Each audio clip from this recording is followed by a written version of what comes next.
Welcome to the Old Soul, New Soul Astrology podcast with Robert Glasscock. I'm Thomas Miller. Thank you so much for listening. I had something in my notes, Robert, that I'd like for you to see if you can take a swing at here.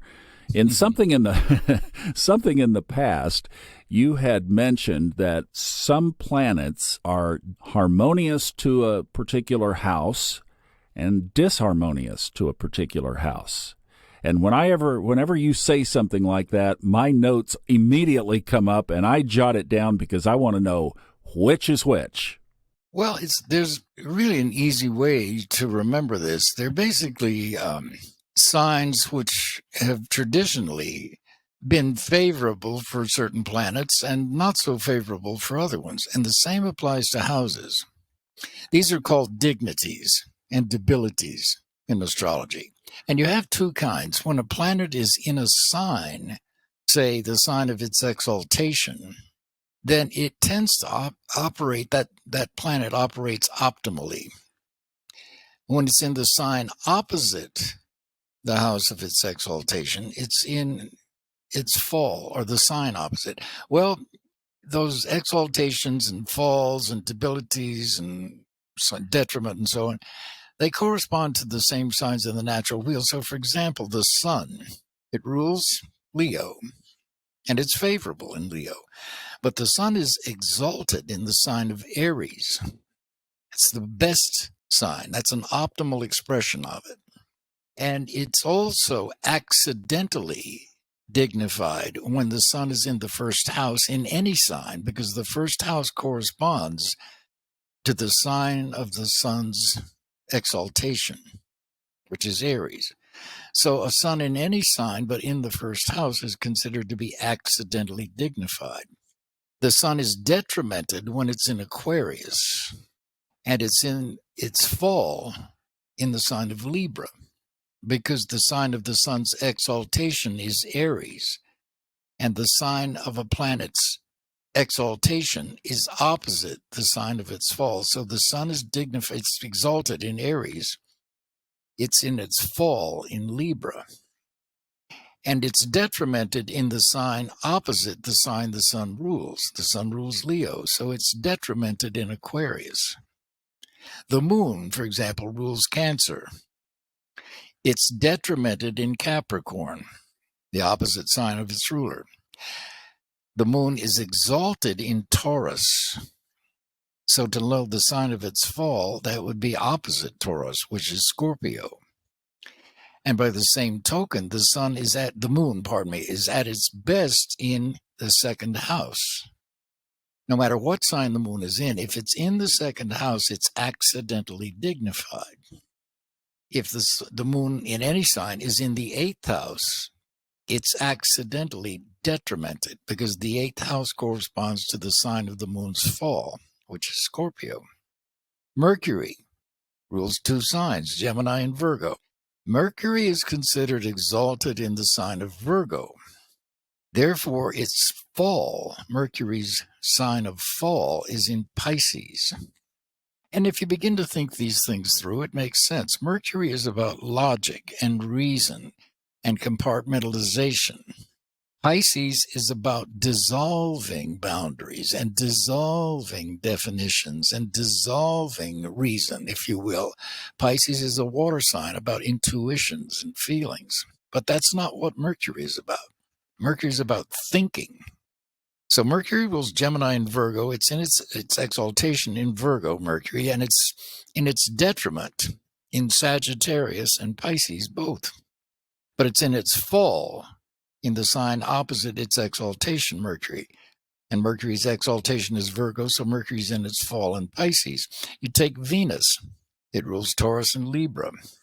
So it's accidentally dignified in any sign if it's in either the second house or the seventh house, which are natural houses for Venus, the planet of love and money, second house and the seventh.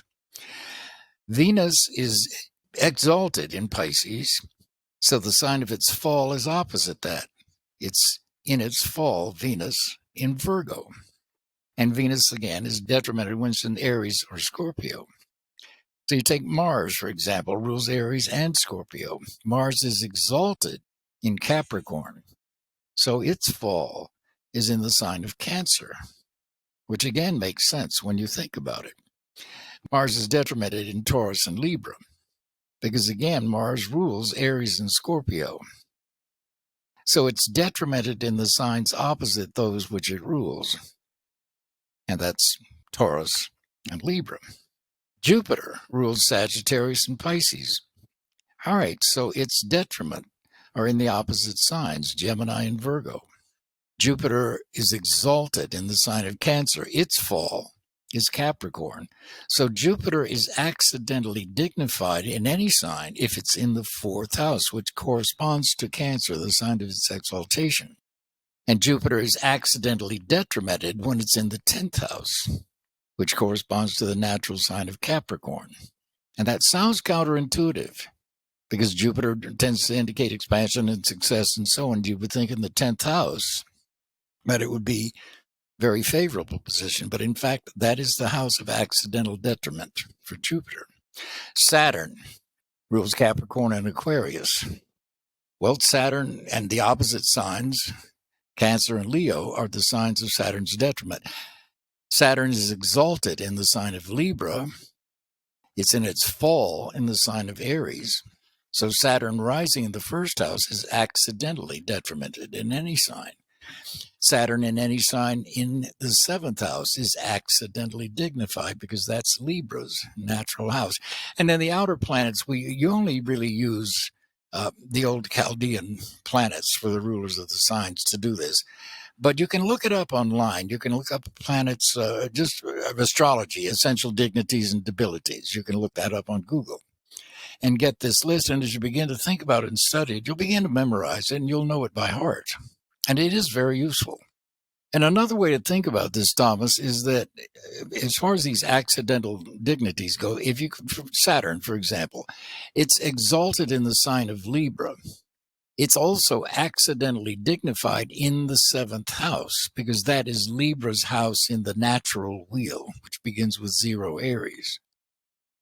So Saturn in any sign, I happen to have it. I have Saturn in Cancer, which is debilitated.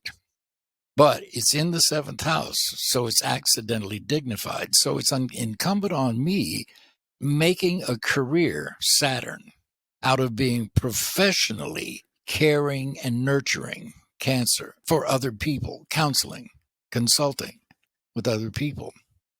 And the same with the Sun. It rules Leo, so it's very much at home in the 5th sign, in the 5th house, which is in the natural wheel, the house of Leo.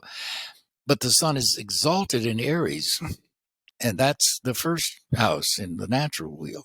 So the Sun in any sign, but in the 1st house, is accidentally dignified, no matter what sign it's in. So that's a way to think about these things as well.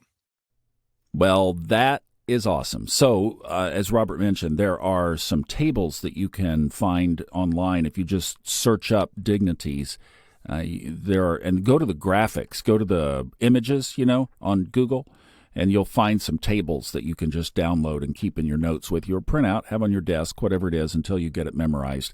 That's the best way to do it. Thank you so much, Robert, for that.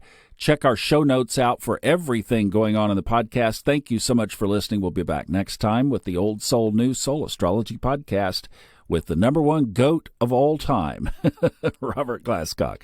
Thanks for listening.